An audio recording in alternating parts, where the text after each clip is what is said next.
찬송가 516장 함께 찬양하시겠습니다. 찬송가 516장입니다.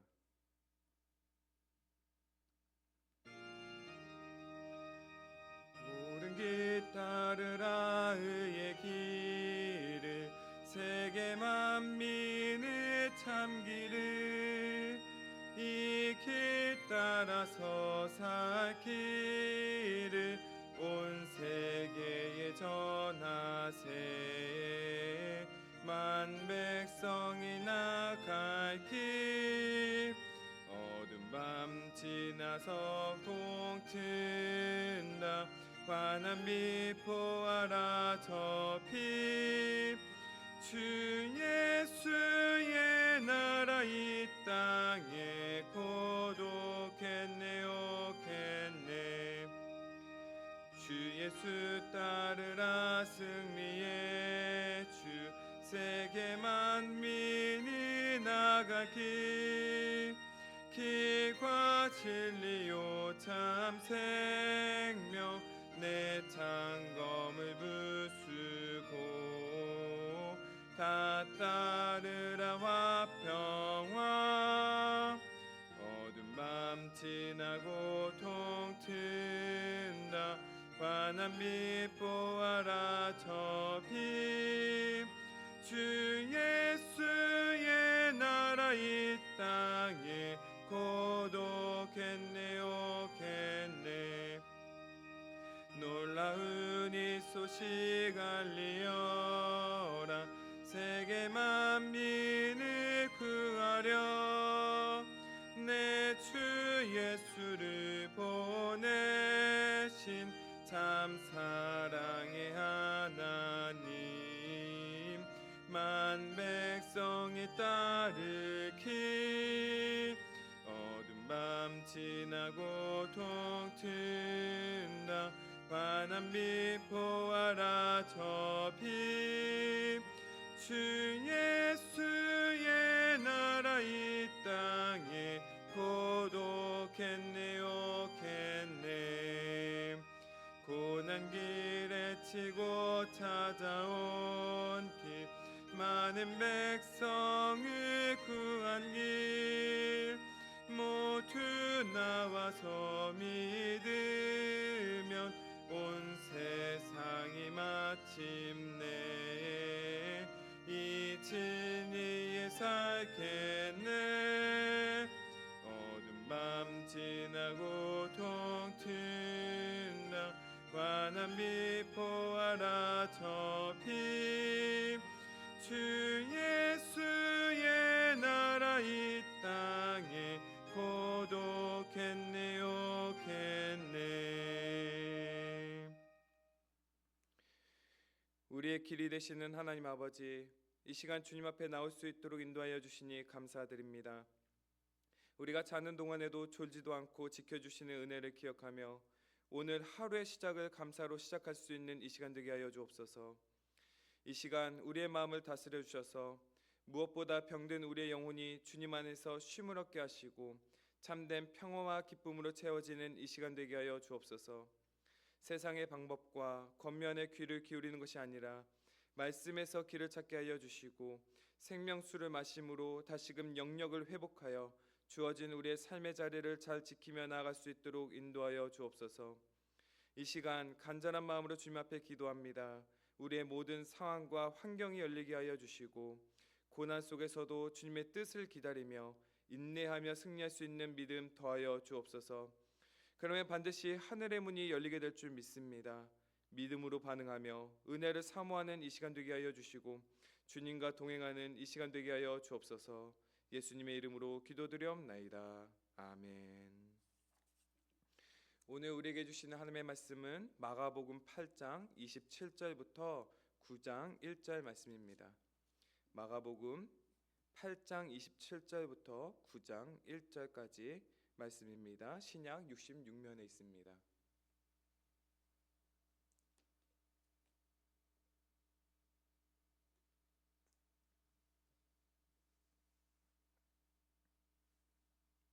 봉독하겠습니다.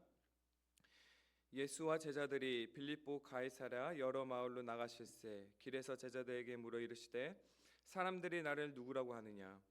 제자들이 여짜와 이르되 세례 요한이라 하고 더러는 엘리야 더러는 선지자 중에 하나라 하나이다. 또 물으시되 너희는 나를 누구라 하느냐. 베드로가 대답하여 이르되 주는 그리스도이시니이다 하매 이에 자기의 일을 아무에게도 말하지 말라 경고하시고 인자가 많은 고난을 받고 장로들과 대제사장들과 서기관들에게 버림받아 죽임을 당하고 사흘 만에 살아나야 할 것을 비로소 그들에게 가르치시되 드러내놓고 이 말씀을 하시니 베드로가 예수를 붙들고 항변하매 예수께서 돌이키사 제자들을 보시며 베드로를 꾸짖어 이르시되 사탄아 내 뒤로 물러가라. 내가 하나님의 일을 생각하지 아니하고 도리어 사람의 일을 생각하는도다 하시고 무리와 제자들을 불러 이르시되 누구든지 나를 따라오려거든 자기를 부인하고 자기 십자가를 지고 나를 따를 것이니라. 누구든지 자기 목숨을 구원하고자 하면 잃을 것이요 누구든지 나와 복음을 위하여 자기 목숨을 잃으면 구원하리라. 사람이 만일 온 천하를 얻고도 자기 목숨을 잃으면 무엇이 유익하리요. 사람이 무엇을 주고 자기 목숨과 바꾸겠느냐.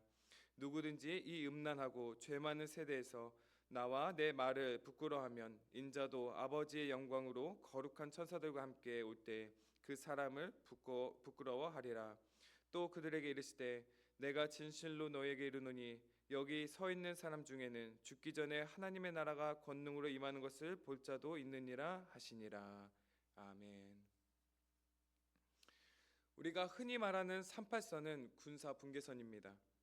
그리고 남과 북으로 각각 2km씩 남방 한계선과 북방 한계선이 따로 떨어져 있지요. 그리고 그 안을 DMZ 비무장지대라고 일컫습니다. 이 비무장지대에는 아무나 진입을 할 수가 없습니다. 오직 작전을 수행하는 군인만이 그 안으로 들어갈 수가 있지요. 그런데 아무리 작전을 수행하는 군인이라 하더라도 이들이 비무장대로 들어서는 순간 이들이 갈 수 있는 길은 한정이 되어 있습니다. 아무리 넓은 길이 펼쳐져 있다 하더라도 정해진 좁은 길로만 가야 하는 것이지요. 왜냐하면 어디에 지뢰가 매설되어 있는지 모르기 때문입니다. 만약 정해진 좁은 길을 벗어나서 지뢰를 밟기라도 한다면 큰 치명상을 당하게 되고 심하면 생명까지도 잃게 되기 때문입니다. 그래서 좁은 길이지만 정해진 길로 가야 하는 거지요. 그래야만 안전하게 목적지까지 갈 수가 있습니다. 이때 그 길을 누가 인도하겠습니까? 그 길을 정확히 아는 한 분이 그 길을 인도하는 것입니다. 아무나 길을 인도하는 것이 아니라 모두의 생명이 달려있기 때문에 그 길을 정확히 아는 사람이 인도를 해야 하는 것이지요. 우리 그리스도인도 마찬가지입니다. 우리가 그리스도인이 된다는 것은 작전을 수행하는 군인과 같습니다. 그리스도인이 되는 순간 우리는 정해진 좁은 길로만 가야 하는 것입니다. 만약 우리가 넓은 길이 좋다고 정해진 길을 벗어나서 우리 마음대로 간다면 그곳에서 영적인 치명상을 당할 수가 있게 되기 때문이 그렇습니다. 그렇다면 좁은 길이 어떤 길일까요? 우리의 구원의 목적지를 향해서 생명의 길을 정확히 아시는 예수님을 따르는 길이 바로 좁은 길을 가는 것입니다. 오늘 27절 말씀을 보면 예수님께서 제자들에게 빌립보 가이사랴에 있는 여러 마을로 가실 때 길에서 물으셨습니다. 어째서 주님은 빌립보 가이사랴로 가시다 말고 길에서 물으셨을까요? 그 이유는 빌립보 가이사랴에 들어가기 전에 반드시 확인할 것이 있기 때문입니다. 빌립보 가이사랴는 로마 황제가 헤롯 대왕에게 허사한 도시였습니다. 헤롯 대왕의 아들 헤롯 빌립이 이곳을 통치하면서 그곳 이름을 빌립보 가이사랴라고 붙였습니다. 자신의 이름과 로마 황제의 이름을 함께 도시 이름으로 붙인 것이지요. 이름에서 알 수 있듯이 이 도시는 이 두 황제를 숭배하는 도시였습니다. 거기에 판신이라는 쾌락의 신도 있었습니다. 로마 황제를 위해서 거대한 신전도 만들었고 이 쾌락의 신 판신을 위해서 신전도 만들었습니다. 또한 로마와 헬라 문화와 철학이 발전한 도시가 바로 이 도시였습니다. 남부랄 것 없는 오히려 세상이 부러워하는 도시가 바로 빌립보 가이사랴였다는 것이지요. 그래서 사람들은 그곳을 중심으로 모여들었을 것입니다. 우리가 서울을 중심으로 모여드는 것처럼 이들 또한 빌립보 가이사랴를 중심으로 모여들었을 거예요. 왜냐하면 빌립보 가이사랴가 넓은 길처럼 보였고 믿어졌기 때문일 것입니다. 기회도 있고 교육도 있고 무역도 있고 쾌락이 있다고 믿어졌기 때문이지요. 그래서 넓은 길로 사람들이 모이는 것입니다. 그렇기에 예수님은 빌립보 가이사랴에 들어가기 앞서서 제자들에게 어떤 길로 갈지 물으시는 겁니다. 이때 어떻게 예수님께서 질문하신가 하면 너희 어떤 길로 갈래? 하고 물으시는 것이 아니라 오히려 27절에 이렇게 물으십니다. 사람들이 나를 누구라고 하느냐? 예수님의 초점은 길에 있지 않으셨어요. 예수님을 누구라고 하느냐 하는 이 고백이 더 중요한 것입니다. 그러자 제자들이 이렇게 대답을 하지요. 더러는 세례 요한, 더러는 엘리야, 더러는 선지자 중에 한 사람입니다 라고 대답을 했습니다. 그런데 틀렸다는 거예요. 그러자 베드로가 이렇게 고백을 합니다. 29절에 또 물으시되 너희는 나를 누구라 하느냐? 베드로가 대답하여 이르되 주는 그리스도시니이다. 베드로가 예수님을 주는 그리스도라고 고백을 하였습니다. 근데 예수님이 이것만 정답이라고 하는 거예요. 똑같은 기사가 마태복음 16장 16절에도 있습니다. 이때 베드로가 이렇게 고백을 하고 있습니다. 주는 그리스도시요 살아계신 하나님의 아들이십니다. 세상에는 수많은 주가 있습니다. 로마 황제도 주였고요. 빌립도 자신을 주로 여기며 도시 이름을 그렇게 지었습니다. 또한 사람들은 나에게 기회를 주고 성공을 주고 쾌락을 주고 돈을 불러주는 이 빌립보 가이사랴를 주로 여겼을지도 모릅니다. 그런데 베드로는 그 넓은 길을 모두 놔두고 예수님만 구세주라고 고백을 하고 있는 거예요. 예수님만 하나님의 아들이라고 고백을 하고 있는 것입니다. 그런데 왜 이 고백이 중요할까요? 어떤 길을 가는가 보다 진짜 생명의 길로 인도하시는 분이 누구인지를 아는 것이 더 중요하기 때문입니다. 그래야 아무리 그 길이 좁은 길이라도 따라갈 수가 있는 것이지요. 넓은 길이 있어도 그 길을 놔두고 우리가 좁은 길로 갈 수 있는 것은 생명이 되신 예수님이 바로 우리의 구세주라는 그 고백 때문인 것입니다. 그런데 이 길이 생명의 길이 되기 위해서는 반드시 필요한 것이 있는데 그것이 바로 자기 부인과 십자가를 지고 따르는 것이라고 말씀하고 있습니다. 34절 말씀을 보면 예수님께서 무리와 제자들을 불러 이르시되 누구든지 나를 따라오려거든 자기를 부인하고 자기 십자가를 지고 나를 따를 것이니라 라고 말씀하고 있어요. 자기를 부인하고 자기 십자가를 지고 따라야지만 진짜 생명의 길인 예수님을 따를 수 있다고 말씀하고 있는 것입니다. 그런데 이것이 왜 중요할까요? 이들이 빌립보 가이사랴로 들어가게 지금 앞서서 우리가 지금 말씀을 나누고 있습니다. 그런데 만약 이들이 빌립보 가이사랴에 그냥 들어가게 된다면 그 다음에 오는 것은 혼돈이 오는 거지요. 예수님을 따르는 길이 분명 생명의 길인데 그 빌립보 가이사랴에 들어가면 가장 먼저 무엇이 보이겠습니까? 권력과 명예와 돈이 나를 살리는 길인 것처럼 보이지 않겠습니까? 판신전과 로마 황제의 신전이 거대하게 세워져 있는데 그 거대한 신전을 보면서 어떤 마음이 들겠습니까? 그곳에 들어가서 나도 예배하고 싶다. 그런 마음이 들지 않겠어요? 또한 쾌락을 추구해도 괜찮다는 겁니다. 쾌락 추구가 아무 문제가 안 된다고 그렇게 우리들에게 속삭인다면 여러분 마음이 어떻겠습니까? 그래서 예수님께서 제자들에게 말씀하고 있는 거예요. 나를 따라오려면 자기를 부인하고 십자가를 지고 따라오라고 말씀하고 있는 것입니다. 그런데 여러분, 자기를 부인하는 것이 어떻게 하는 것일까요? 예를 들어 우리가 결혼을 하여 한 부부가 된다고 할 때 창세기 2장 24절 말씀을 보면 남자가 부모를 떠나 그의 아내와 합하여 둘이 한 몸을 이룬다고 말씀하고 있습니다. 1 더하기 1은 2가 되어야 하는데 하나라는 거예요. 그렇다면 하나가 되기 위해서는 어떻게 해야 할까요? 내가 총각 시절에 그렇게 좋아하던 취미, 내 꿈과 시간, 고집과 아집이 전부 가차없이 잘라져야 하는 것입니다. 그래야 아내와 하나가 될 수 있는 거예요. 그것이 바로 자기 부인인 것입니다. 그런데 자기 부인을 하면 내가 죽느냐? 전혀 그렇지가 않아요. 오히려 또 다른 살 길이 열린다는 것입니다. 죽음이 아니라 또 다른 생명의 길이 열리는 거예요. 그런데 살다 보면 예전에 총각 시절이 그리워질 때가 있지요. 그때의 자유로움과 나만의 시간, 나만의 취미, 이 모든 것이 생각나고 그때로 돌아가고 싶은 마음이 반드시 찾아오게 되어 있습니다.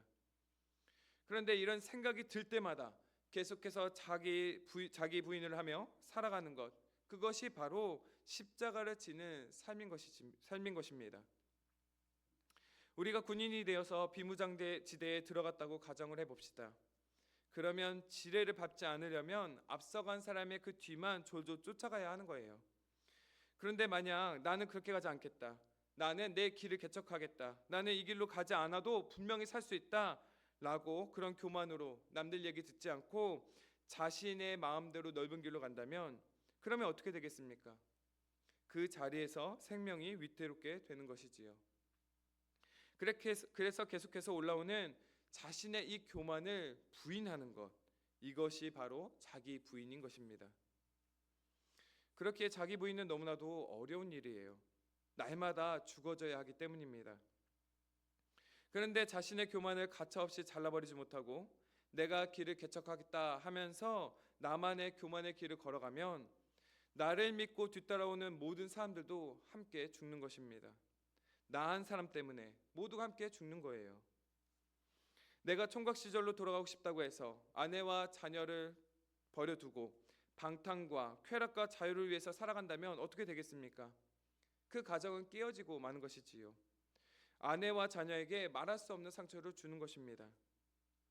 그래서 십자가를 진다는 것은 너무나도 힘겨운 고통이지만 반대로 그 길만이 생명을 살리는 길이라는 것이에요.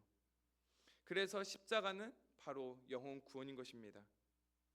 십자가를 지지 않으면 너무나도 인생은 편할지 몰라요. 그러나 하나님은 어떠한 경우라도 영혼 구원의 열매가 있느냐 하고 우리에게 물어오실 것입니다. 십자가를 진 것이 없다면 보여준 열매가 없는 것이죠.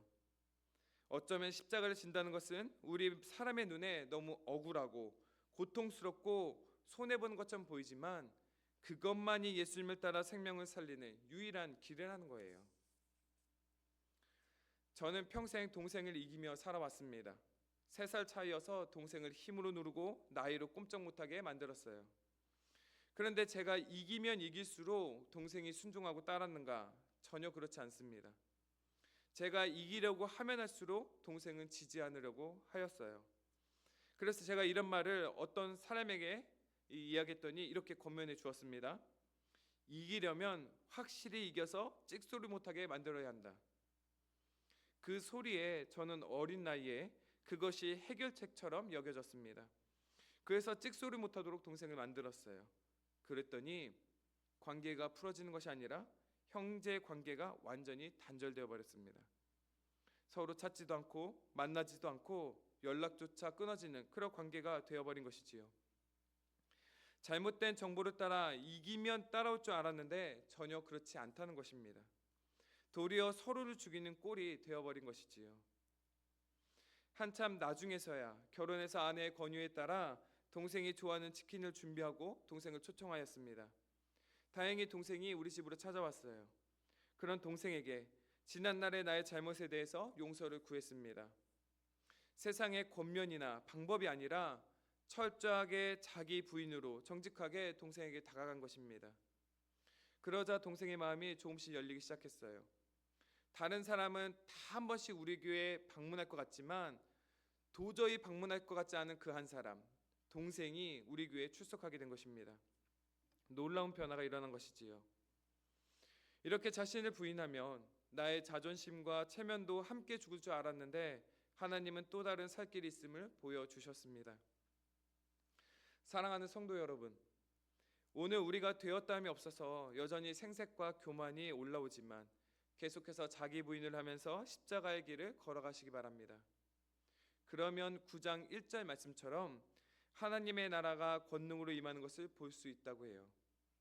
오늘도 이 말씀을 따라 십자가의 길을 묵묵히 걸어갈 때 하나님은 오늘 우리의 삶의 자리에 하나님의 나라의 그 권능을 보여주시고 임하여 주실 줄 믿습니다.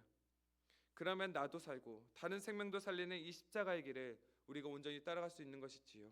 오늘도 이렇게 한 영혼을 살리는 이 생명의 길을 주님 따라 걸어가시는 저와 여러분이 되시기를 주님의 이름으로 축원드립니다. 함께 기도하시겠습니다. 하나님 아버지, 오늘 우리에게 말씀을 허락하여 주시니 감사드립니다. 이 세상에는 좁지만 생명의 길이 있고 넓지만 사망의 길이 있다고 말씀하여 주셨습니다. 우리 모두가 생명의 주님을 발견하고 주님만이 우리의 구원자 되심을 고백하는 이 시간 되게 하여 주옵소서. 이렇게 주님만이 나의 생명 되심을 고백할 때 우리를 사망이 아닌 생명의 길로 인도하여 주실 줄 믿습니다. 세상의 넓은 길에 마음을 빼앗기지 않게 하여 주시고 넓은 길에 우리의 마음이 흔들리지 않게 하여 주옵소서. 좁지만 생명의 길을 걸어갈 때 우리 스스로가 자신을 부인하며 날마다 죽어지는 인생을 살기 원합니다. 자신을 부정하면서 나의 전부를 부정당한 것 같고 체면과 자존심이 상할 것 같지만 또 다른 살 길이 있음을 깨닫게 하여 주시고 살아나는 생명이 있음을 우리가 깨닫게 하여 주시옵소서. 오늘 나의 죽어짐과 십자가의 적용이 하나의 미랄이 되어서 우리의 사랑하는 가정과 이웃을 살리는 밑거름이 되기를 원합니다. 주님께서 오늘 주신 이 말씀을 우리가 온전히 따라갈 때 나는 죽고 주님께서 온전히 살아난 역사 있게 하여 주시옵소서. 예수 그리스도의 이름으로 기도드리옵나이다. 아멘.